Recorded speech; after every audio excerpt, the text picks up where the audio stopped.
and we begin with Professor Carl Humphries with his presentation in our session that is entitled Inspirations from Wittgenstein. We begin with Professor Carl Humphries from Ignatianum University in Cracow with the presentation Wittgenstein and the challenges to religious belief from scientific to temporal-axiological naturalism. My presentation is entitled Wittgenstein and the Challenges to Religious Belief from Scientistic to Temporal-Axiological Naturalism. I'm going to be taking what I think is best described as an objects of comparison-based approach to understanding the later Wittgenstein. This is an approach that I think has become more prominent in Wittgenstein interpretation in the last 20 years or so. It's a little bit different from the orthodox type readings that were the mainstream interpretations of Wittgenstein going forwards through the 1950s and 1960s and so on that connect up with ordinary language philosophy. It's also a bit different from the kind of approach associated with so-called new Wittgenstein readings. Essentially, I think it's a view about how one should understand theoretical proposals in philosophy from a late Wittgensteinian perspective that takes as its starting point, for amongst other things, how Wittgenstein understood the Tractatus from the perspective of his later philosophy. But I'm also going to be understanding Wittgenstein's remarks on religious belief in those terms and my own remarks on axiology, what I call temporal axiology, and on naturalism or scientism are also to be taken in that kind of way, that spirit. I'm going to be saying things, and these things are understood as a framework, a kind of theoretical proposal in the Wittgensteinian sense, which is a sense that says that a theoretical proposal is an object of comparison, like the idea of language games, and when we compare reality to it, we may have an insight that says, yes, reality is like this, or we may have an insight that says, no, reality is not like this. Okay. And one important feature of that in the current context is that it's neither a priori, so to speak, pro or anti-metaphysics, where metaphysics obviously plays a role in relation to how we might understand naturalism potentially, and also how we might understand Christianity and Christian theology. Okay. I'm not going to say any more about that given the time constraints here. I'm going to get straight on. Okay.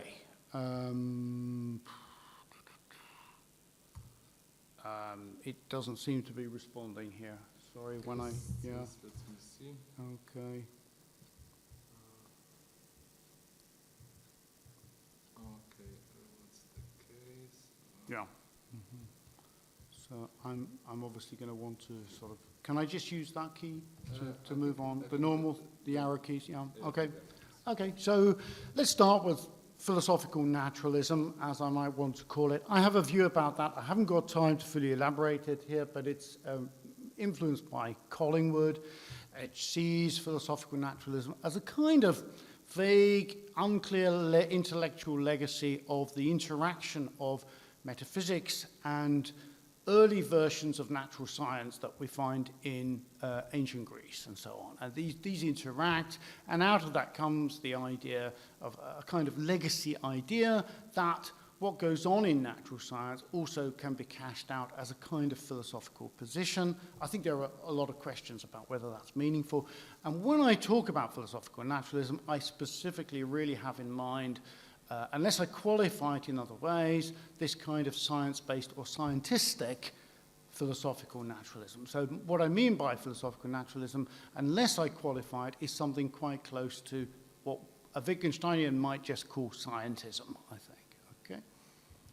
So, so science-based or scientistic philosophical naturalism is motivated by an appeal to the enhanced evidential status that motivates explanatory theorizing in the natural sciences.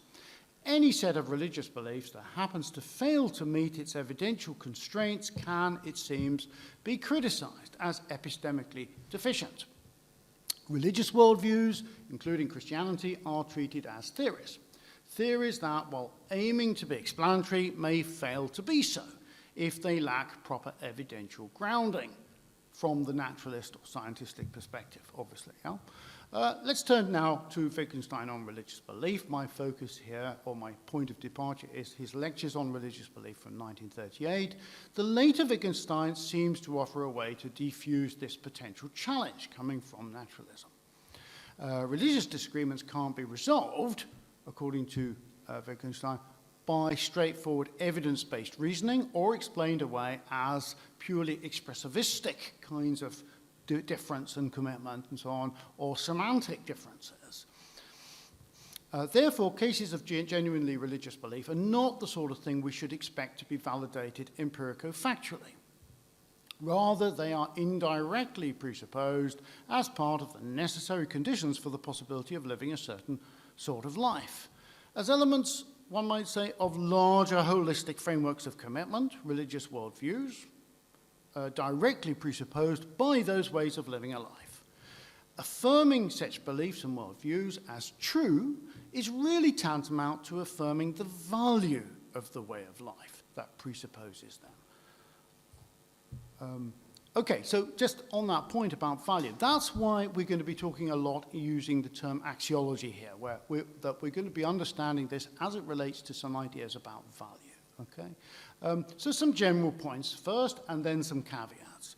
So the general points. Wittgenstein's approach, of course, invites the objection that it fails to properly capture the experience of actually holding a religious belief. At least some believers claim to experience core religious beliefs as properly epistemic commitments. They're convinced of their literal factual truth. On the other hand, his approach seems to do a good job of radicalizing the common intuition that there's no point to having a religious commitment if it's not reflected in how one actually lives. Religious commitments only have value because in genuine cases of religious belief, the person is seen by others to actually live the life that presupposes them. And this life counts as intrinsically valuable. More on this, Wittgenstein then is not concerned with religious belief as such, but rather with what it means for a genuinely religious person to hold such beliefs, where being such a person means living one's life in a genuinely religious way. That is to say, a way that can't be understood otherwise than as the expression of the religious worldview that it presupposes, so that it compels us to ascribe that worldview and its core beliefs to that person as the only properly explanatory way of making sense of their behavior. The implication is that cases of genuine religious belief are exempt from the epistemic challenge posed by naturalism in a way that cases of non-genuine religious belief are not. That is the thing that is interesting, I think, in the context of this conference. Yeah? So some caveats. Wittgensteinians can also argue that his approach brings cases of genuine religious belief broadly into line with a wider range of non-epistemic commitments. So the sort of commitments that, for Wittgensteinians, underpin our everyday practices or forms of life, things like hinge commitments, bedrock certainties, and world pictures, as explored in the remarks published posthumously as On Certainty, and also even more centrally to the understanding of the later Wittgenstein, kind of wider range of non-epistemic commitments that underpin ways of operating with concepts and language that are themselves arguably indissolubly tied to these everyday practices and forms of life. So obviously that's coming into the area of exploration of philosophical investigations, where concepts, language rest on practices, and the practices generate the kinds of bedrock commitments and so on. The problem here is that the broader significance of the later Wittgenstein has been construed in different ways whose validity remains contested. These different ways of construing the later Wittgenstein encourage different interpretations of the significance of his approach to religious belief. On an orthodox reading, people like Hacker, Glock, for example, obviously there's a wide range of possible readings, he's giving a high-level anthropological, descriptive, factual account of how human beings function collectively on the basis of shared normative frameworks of non-epistemic grammatical commitment. Wittgenstein does not use the term normative as far as I'm aware, but on this reading, that's what he's putting forward. It's the kind of approach that you see reflected loosely in the work of, I think, someone like Taylor, Charles Taylor, and of course, I think many others in a kind of loose way. On a new Wittgenstein reading, the type of reading developed by people like Conant and Diamond, influenced also by Cavell, it emerged in the 80s and 90s, he's advocating an ethical stance that requires us to understand how a person's stated beliefs relate in value-conferring terms to the particular kind of life they are living. That is to say, we can't presuppose any theoretical framework because it's going to get in the way of this engagement with the particularity of the life of the speaker. So to understand language, to understand concepts as used by a speaker in a context, we have to engage with them properly as a situated human individual, and this way of understanding things is an ethical precondition for doing that. This way of approaching the things that Wittgensteinians are concerned with, where language and concepts are concerned.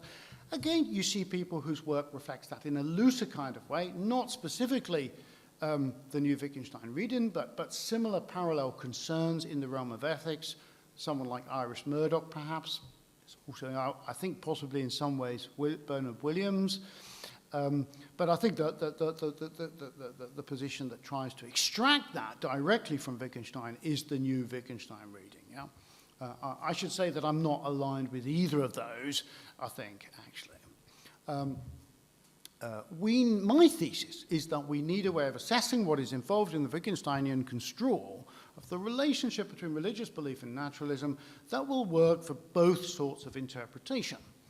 My proposed strategy is to distinguish two kinds of naturalism: ordinary, science-based or scientistic naturalism, which has a kind of epistemological, epistemology-centered, or in some arguably metaphysically centered kind of character, depending on how you interpret the various forms that science-based naturalism takes.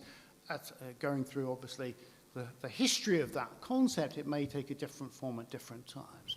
But I'm going to bunch all of those together as what I consider science-based or scientistic naturalism.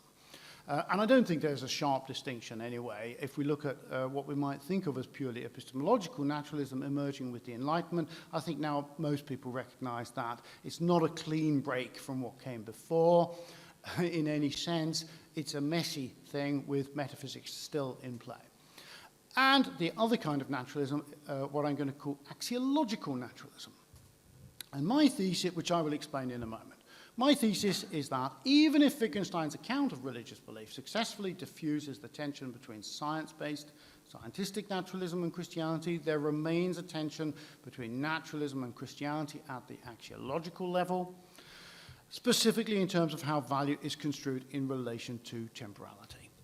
So axiological and temporal-axiological naturalism, some definitions. So axiological naturalism takes the way value shows up per se in the context of our understanding of the natural world as furnishing a general model for how we should think analogously about value per se.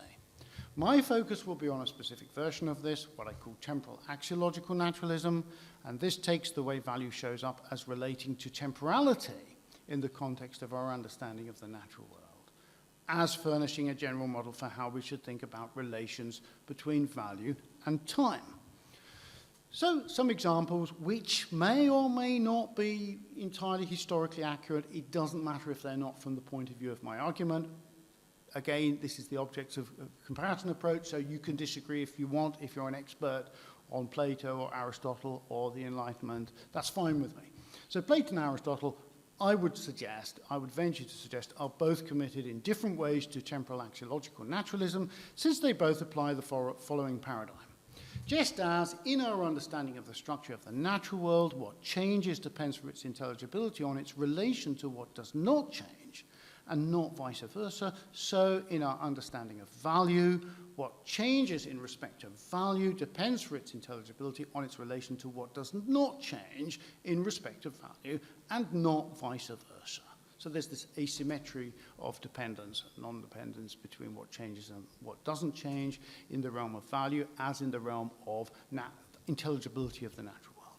For Plato, of course, this is going to be in terms of ideal forms related to non-ideal forms. For Aristotle, it's going to be things like dispositional traits, human nature, virtue as second nature, seen as axiologically more basic than actual instances of human behavior. In the Enlightenment, again, you can disagree if you want, that's fine with me, but one could argue that Enlightenment rationalism, especially in ethics and aesthetics, applies a similar paradigm in respect of not just axiological naturalism, but also temporal-axiological naturalism. Just as in the natural sciences, nomological invariance over time determines what counts as explanatory or epistemically basic, because necessary, given the laws of nature. So universally valid moral law should be treated as axiologically basic, as it too is absolutely nomically fixed over time. Now let's turn to Christianity. I'm going to talk about what I call Christianity's dual structure of temporal axiological commitment. The complication where Christianity is concerned is that it seems to involve not one, but two temporal axiological paradigms. So temporal axiological naturalism is a paradigm, if you like. It's one option, one way of thinking in formal axiological but temporal terms about value. Okay? And we're now going to say that there's actually another one in play as well. First, we have Christianity's version of temporal axiological naturalism, the paradigm we've already been talking about. Just as in our understanding of the structure of the natural world, what changes depends for its intelligibility on its relation to what does not change, and not vice versa. In our understanding of value as it relates to the world qua God's creation, we should treat what changes in respect of value as depending for its intelligibility on its relation to what does not change in respect of value, and not vice versa. But secondly, we have another sort of paradigm, which I'm going to call temporal axiological epiphanicism. Okay, so what is epiphanicism? Just as temporal axiological naturalism can be understood as modeled on naturalism more broadly, so temporal axiological epiphanicism can be understood as modeled on epiphanicism, alethic or religious epiphanicism more generally.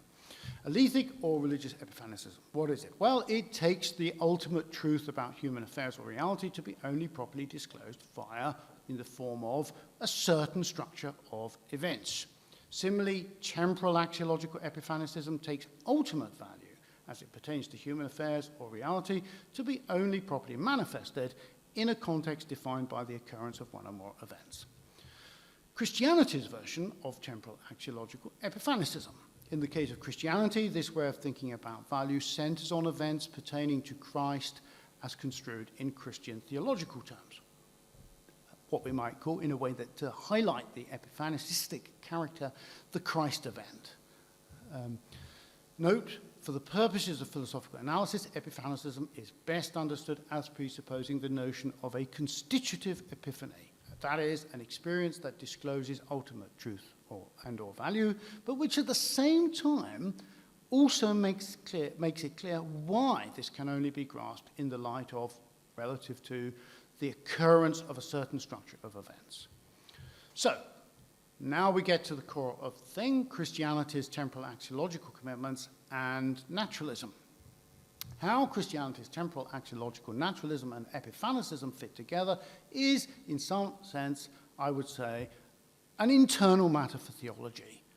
That they do so, even, may be a matter of intuition and or faith, rather than demonstrable consistency. But how Christianity's temporal axiological commitments relate to those of science-based and or metaphysical naturalism is not so.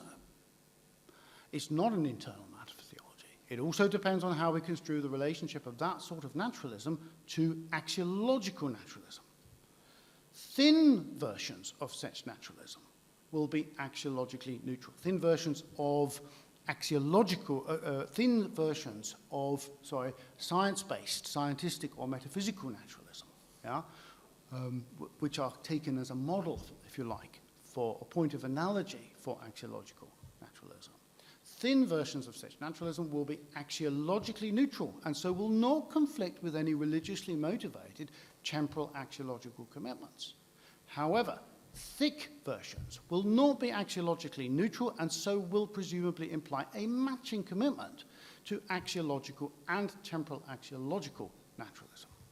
Conclusions. Okay, so Firstly, the point here is that even if religious commitments are understood as non-factual, non-propositional, in the manner suggested by the later Wittgenstein, they will imply temporal-axiological commitments of the form that I'm analyzing as temporal-axiological paradigms, yeah?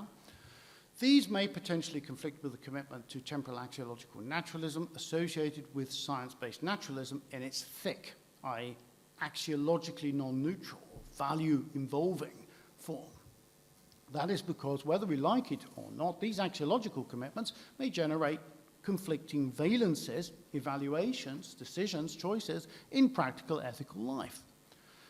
Secondly, if we take it as a given that Christianity implies a dual structure of temporal axiological commitment, then a Wittgensteinian reconciliation of Christian belief with naturalism must, for the sake of its internal axiological consistency with respect to temporality, limit any commitment to scientific naturalism to its thin, axiologically neutral form.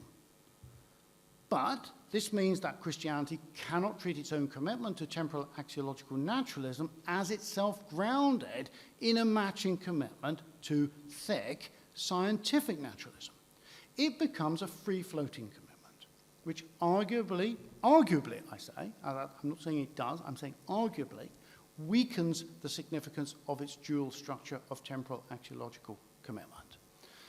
Note, a final comment, this will also be the situation for any other worldview that shares this dual structure of temporal axiological commitment while seeking a reconciliation with naturalism.